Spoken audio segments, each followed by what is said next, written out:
Students, आज का जो हमारा टॉपिक ऑफ डिस्कशन है चैप्टर 2 है 9th क्लास की केमिस्ट्री का, एटम की साख्त। बेटा एटम की जो साख्त है चैप्टर 2 है, इसमें हमने बताना है कि एटम है क्या, एटम के सब एटॉमिक पार्टिकल कौन से हैं, प्रोटॉन की दरियाफ्त, इलेक्ट्रॉन की दरियाफ्त, न्यूट्रॉन की दरियाफ्त, इलेक्ट्रॉन की खसूसियात, प्रोटॉन की खसूसियात, न्यूट्रॉन की खसूसियात, ये सारी बातें इंशाल्लाह इस चैप्टर में हम लोग करेंगे।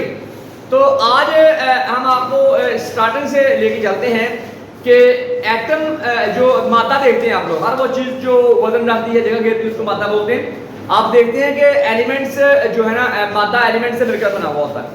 तो मादा या एलिमेंट्स कई हालतों में पाए जाते हैं, कई एलिमेंट्स हैं वो गैसीय हालतों में पाए जाते हैं, कोई ठोस हालतों में पाए जाते हैं, वो कोई माया हालत में पाए जाते हैं एलिमेंट्स।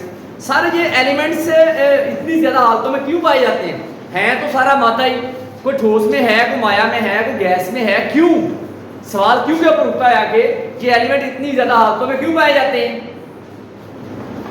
एक लफ्ज़ है यहाँ पे लिखने वाला जो पूरे आपके इस जो बहस का जो निचोड़ है कि एलिमेंट के खवास में ये फर्क कि ठोस माया गैस हालत में पाए जाते हैं, एलिमेंट के खवास में फर्क आ रहा है, क्यों? इनमें मौजूद एटम के खवास के मुख्तलिफ होने की वजह से है। एलिमेंट के खवास में ये फर्क, एलिमेंट के खवास में ये फर्क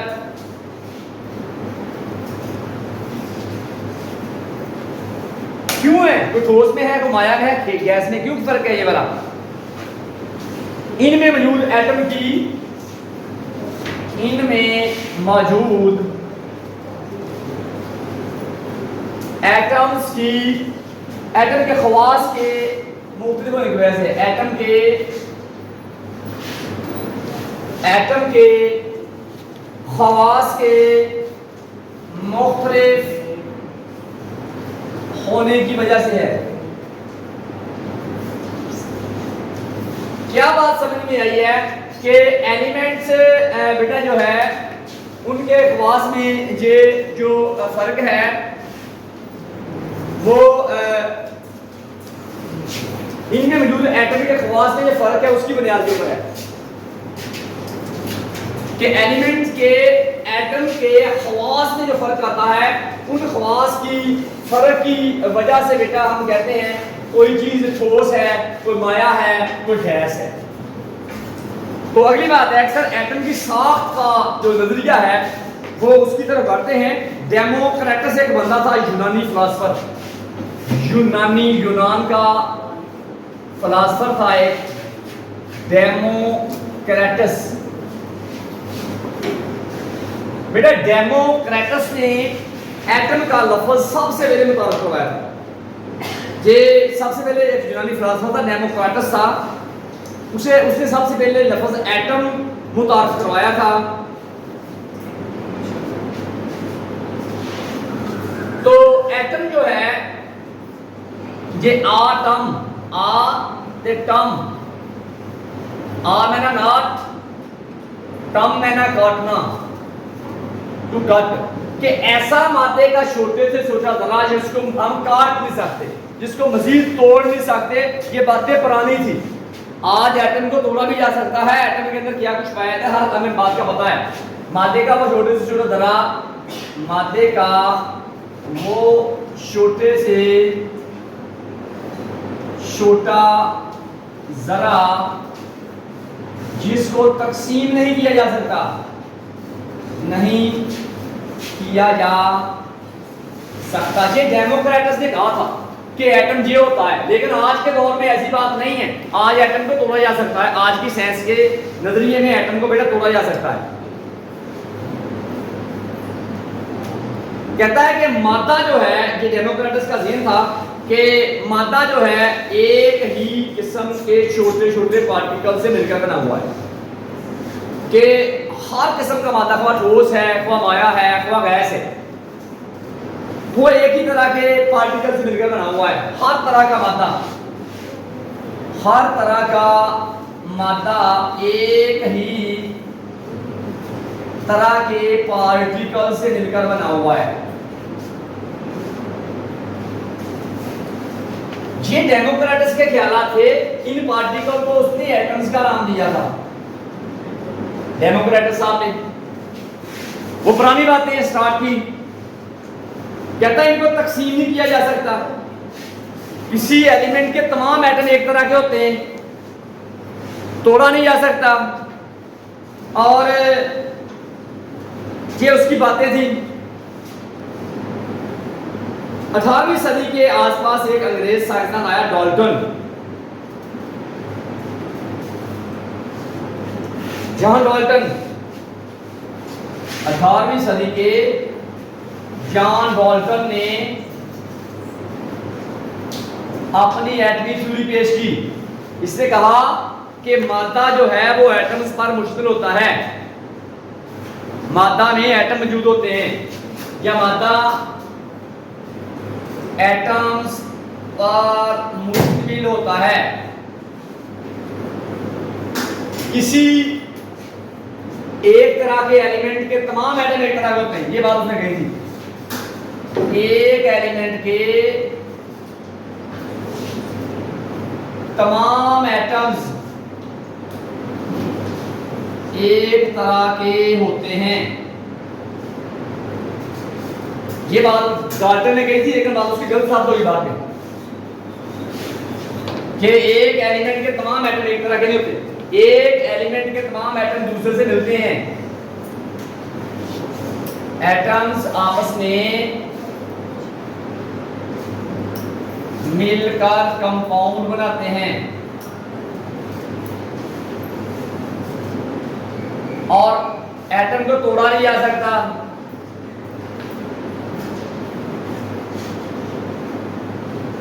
ये 3 पॉइंट थे जी डाल्टन के, कि एक एलिमेंट के तमाम एटम एक तरह के होते हैं। गलत बात है इसकी, नहीं होते। आज की साइंस कहती है जी होते।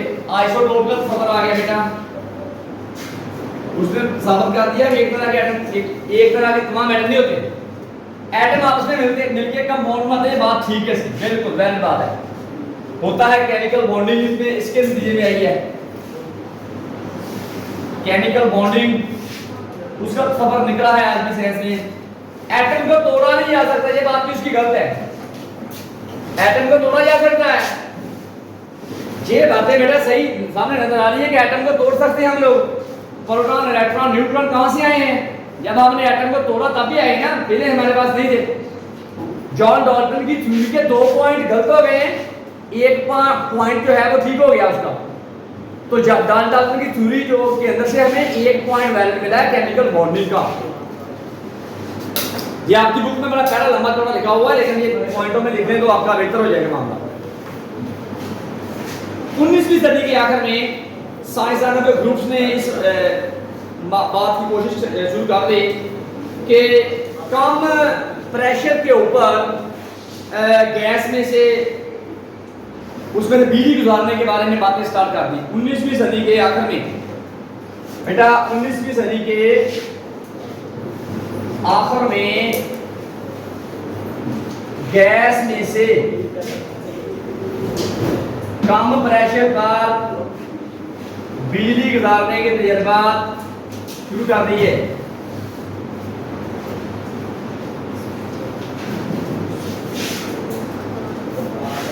कि गैस का प्रेशर बहुत कम रख के एक डिस्चार्ज ट्यूब में से आपने बिजली गुजारनी है, उसके ऊपर रिसर्च स्टार्ट हो गई थी 19वीं सदी के एंड के ऊपर।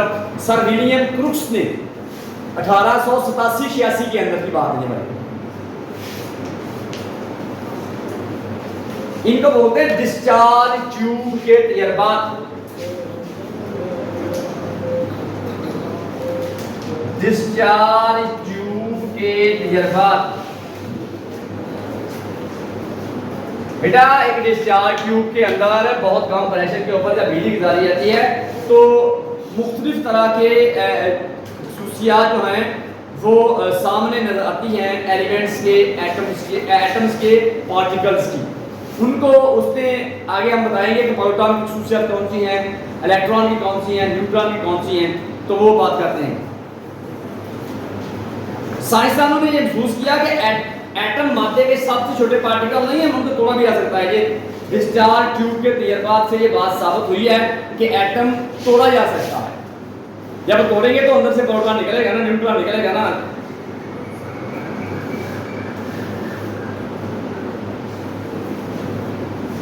तो इन्होंने ये बात साबित की कि भाई कि एक एटम के अंदर है प्रोटॉन भी होते हैं, इलेक्ट्रॉन भी होते हैं, न्यूट्रॉन भी होते हैं।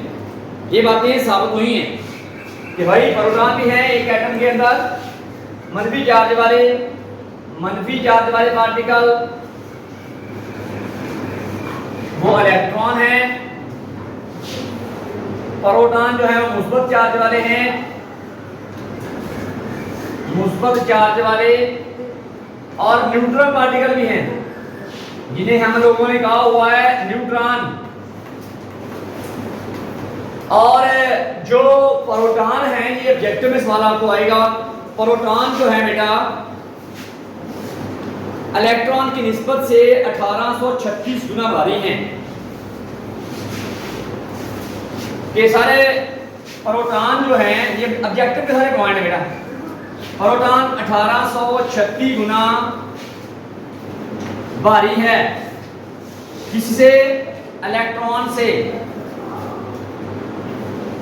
सर आपको कैसे पता चला कि इसके ऊपर मंफी चार्ज है, प्रोटॉन के ऊपर मुस्बत चार्ज है, इलेक्ट्रॉन के ऊपर मंफी चार्ज है?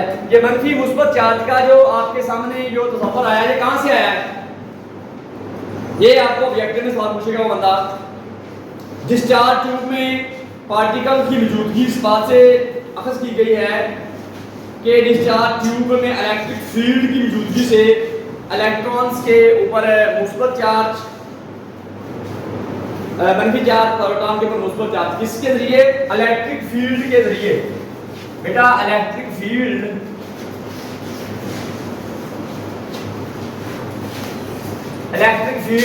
के लगाने से हमने ये बात जानी कि प्रोटॉन के ऊपर चार्ज बेटा मुस्बत है, इलेक्ट्रॉन के ऊपर मंफी है, न्यूट्रॉन के ऊपर कोई चार्ज नहीं है। ये इलेक्ट्रिक फील्ड के जरिए हमने ये बातें की। ये डिस्चार्ज ट्यूब इस तरह की होती है, जाके हम जाके आपको बता रहे हैं कि बेटा ये इस तरह की करके होती है डिस्चार्ज ट्यूब। एक इसके इधर लगा हुआ होता है वैक्यूम पंप, और इसके इधर 2 इलेक्ट्रोड होते हैं।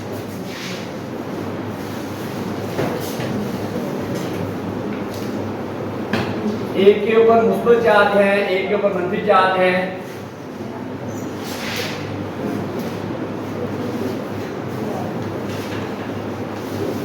ये एक डिस्चार्ज ट्यूब दिखाई हुई है, इसके ये वैक्यूम अपना पंप है, इसकी मदद से पूरी गैस अंदर निकाल ली जाती है। अपनी मर्जी की गैस आप देते हैं, प्रेशर इसमें लगते हैं 10 की ताकत 4 atm। लो प्रेशर के ऊपर आप बेटा इसके अंदर है गैस इंटर करते हैं। तो बेटा ये एक हमारे दिखाया हुआ है कि ये हमारा डिस्चार्ज ट्यूब की साख्त है कि ये मेरा कैथोड है, जिसके ऊपर मंफी चार्ज होता है बेटा। ये मेरा बेटा ये एनोड है, इसके ऊपर प्लस चार्ज होता है। ये इतना प्रेशर रखते हैं अंदर हम, ये बार बैटरी के साथ उसमें जुड़ा हुआ है। हाई वोल्टेज के साथ जब करंट गुजरता है इस गैस में से तो कुछ शुआएं पैदा होती हैं, वो शुआएं उनकी खुशियां हमने पानी। तो बेटा देखते हैं कि ये डिस्चार्ज ट्यूब के अंदर है मुख्तलिफ तरह के एलिमेंट्स, मुख्तलिफ तरह की सब atomic particle, proton, electron, neutron होते हैं, उसकी खुशियां पढ़नी हम लोग।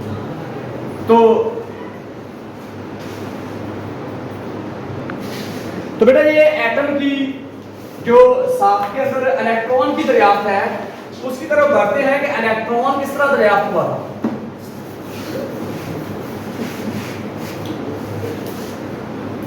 बेटा एक डिस्चार्ज ट्यूब की बात कर रहा था मैं।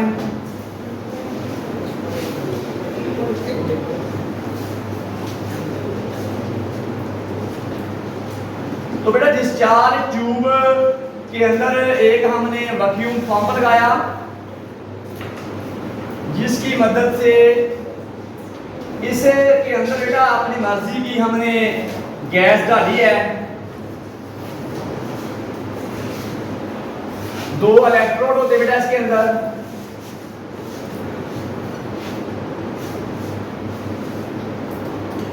ये डिस्चार्ज ट्यूब की तरह साफ देख लें बेटा। इसके ऊपर ये हमारा एनोड है, इसके ऊपर मुस्बत चार्ज है। ये मेरा बेटा कैथोड है,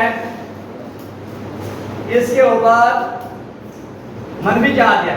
इन दोनों को बेटा मैंने मिला दिया बाहर एक बैटरी के साथ, हाई वोल्टेज बैटरी। ये है vacuum flask, vacuum pump, sorry. इसके जरिए हम गैस जो होती है ना, इसके अंदर निकाल लेते हैं, अपनी मर्जी की गैस इसमें भर लेते हैं। प्रेशर रखते हैं बेटा बहुत थोड़ा, 10 की ताकत में 4 atm। और कैथोड से कुछ शुआएं बेटा निकल के कैथोड से इधर, इसको कैथोड कहते हैं, इसको वो कहते हैं एनोड, एनोड ये कैथोड। बेटा कुछ शुआएं निकल के ना इधर से इधर को जाती है और इस दीवार के ऊपर जाकर टकराती है, और जब वो दीवार के ऊपर टकराती है तो फिर उसकी खुसूसियात गुजार होती है।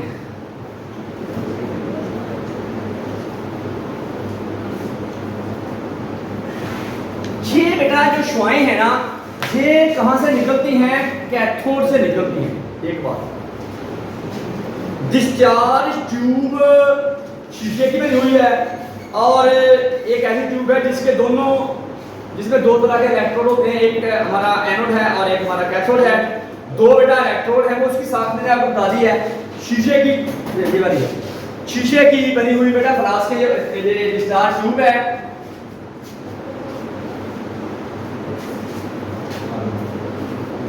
तो ये डिस्चार्ज ट्यूब बेटा होती है जो उसमें से वो बहुत लो प्रेशर के ऊपर बेटा जो है ना वो हमने उसमें से गैस निकालनी है। शीशे की होती है डिस्चार्ज ट्यूब, इसके अंदर 2 इलेक्ट्रोड होते हैं, एक कैथोड और एक एनोड। बहुत हाई वोल्टेज की बिजली देनी होती है। उसके बाद क्या होता है? उसके बाद बेटा 1897 के अंदर थॉमसन ने 1897 में थॉमसन ने खुसूसियात का मुताला किया था। थॉमसन ने क्या खुसूसियात का मुताला किया था? नंबर 1, ये क्या तैयार करनी है, और ये बेटा इन रेस को मुखालिफ चार्ज वाली प्लेट्स के दरमियान में से गुजारा गया तो मुस्बत प्लेट की तरफ झुक गई।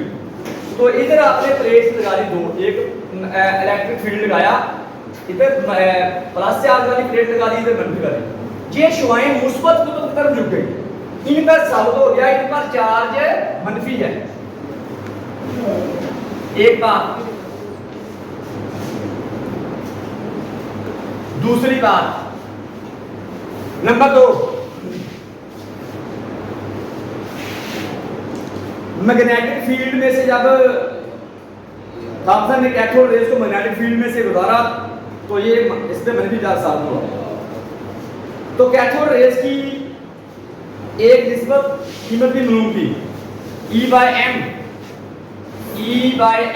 निस्बत भी मालूम थी, चार्ज बाय मास निस्बत मालूम थी, थॉमसन ने की। नंबर 3,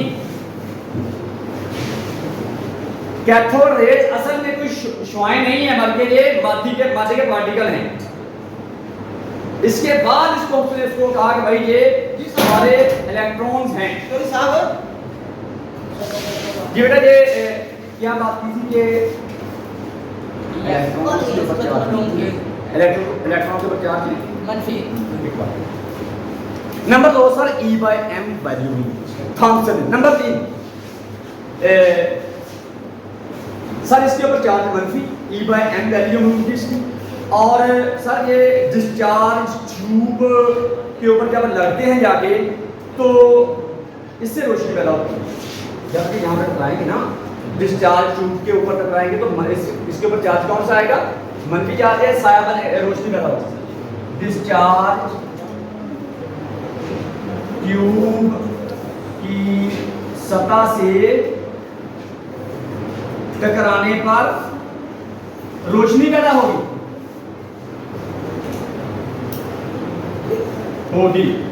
एक मामला। सर किसी चीज से भी टकराएंगे उसका दर्जा हरारत बढ़ जाएगा। इधर कोई चीज रख दो ना दरमियान में, उससे ये शुआएं टकराएंगी तो दर्जा हरारत बढ़ जाएगा। किसी मादी शय से टकराएं तो इसका साया बनेगा। एक मामला, किसी मादी शय से टकराएंगे, मादी शय से टकराने पर इसका टेंपरेचर बढ़ जाएगा। ये है बेटा इसकी खसूसियत 5। ये पेपर में पिछली मंथ आई हुई। सर इलेक्ट्रॉन की खसूसियत कौन सी है? चार्ज इस पे मनफी, इसकी E/m निस्बत जाहिर करती है कि इलेक्ट्रॉन हल्का है 1836 गुना, प्रोटॉन भारी है, प्रोटॉन भारी है 1836 गुना इलेक्ट्रॉन से। सारे डिस्चार्ज ट्यूब की सतह से ये रेज टकराएंगी तो साया बनेगा, रोशनी पैदा होगी। दरमियान में कोई चीज है उससे टकराएंगी तो उसका साया बनेगा। कोई मादी चीज इसके रास्ते में आ जाएगी तो उसका टेंपरेचर बढ़ जाएगा। कोई मादी चीज इन रेज के दरमियान में आ जाएगी तो उसका टेंपरेचर बढ़ जाएगा, उसका साया बन जाएगा। अगर ये रेज डिस्चार्ज ट्यूब की इसके ये सतह के ऊपर टकराएंगी तो रोशनी पैदा होगी। ये बल्ब जो है उसके अंदर यही काम हो रहा होता है। अभी से बल्ब या 20 वाला बल्ब आता है छोटा बल्ब, उसमें ये क्या हो रहा होता है? रोशनी पैदा हो रही है। ये है बेटा अपना इलेक्ट्रॉन की दरियाफ्त का। Thank you. चलो बंद।